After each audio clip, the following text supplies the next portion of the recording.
আদিবাসীদের ক্ষোভের মুখে এবার স্বয়ং রাজ্যের তৃণমূল মন্ত্রী। জানা গিয়েছে বেশ কয়েকদিন ধরেই মানবাজারের তৃণমূল বিধায়ক তথা রাজ্যের পশ্চিমাঞ্চল উন্নয়ন দপ্তরের স্বাধীন দায়িত্বপ্রাপ্ত রাষ্ট্রমন্ত্রী সন্ধ্যারানী টুডুর বিরুদ্ধে সরব হয়েছেন আদিবাসী সংগঠনের নেতারা। অভিযোগ, আদিবাসীদের কথাই শোনেন না তিনি, নিতে চান না তাদের স্মারকলিপি, আদিবাসীদের উন্নয়নের ক্ষেত্রেও উদাসীন তিনি।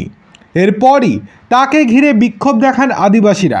মঙ্গলবারও মন্ত্রীর বিরুদ্ধে বিক্ষোভ দেখান আদিবাসীদের কয়েকটি সংগঠন। মন্ত্রী অবশ্য এই ক্ষোভকে চক্রান্ত বলেই দাবি করছেন। তার দাবি, আদিবাসীদের জন্য রাজ্যের মুখ্যমন্ত্রী বহু উদ্যোগ নিয়েছেন, মানুষকে বিভ্রান্ত করার জন্যই এই ধরনের বিক্ষোভ প্রদর্শন করা হচ্ছে। মানবাজারের সন্ধ্যারানী টুডু আরও বলেন, আমার বিরুদ্ধে কুৎসা রটানো হচ্ছে, ওদের ডেপুটেশন নেওয়া হয়েছে, যারা এসেছেন তাদের সঙ্গেও কথা বলা হয়েছে, আমার বাড়িতেও বৈঠক হয়েছে।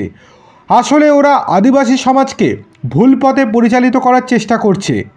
কিন্তু ব্যাপারটা হচ্ছে, যারা বিক্ষোভ দেখাচ্ছেন তারা বহুদিন ধরেই আন্দোলনের সঙ্গে যুক্ত।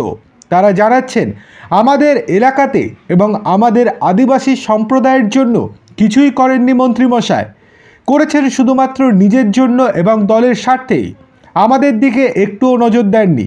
আমরা বারংবার তার কাছে গিয়েছি, অনুরোধ করেছি, তার সঙ্গে দেখা করার চেষ্টা করেছি, কিন্তু তিনি দেখাই করেননি। সেই জন্যই আজকে আমাদের পথে নামতে বাধ্য হতে হয়েছে।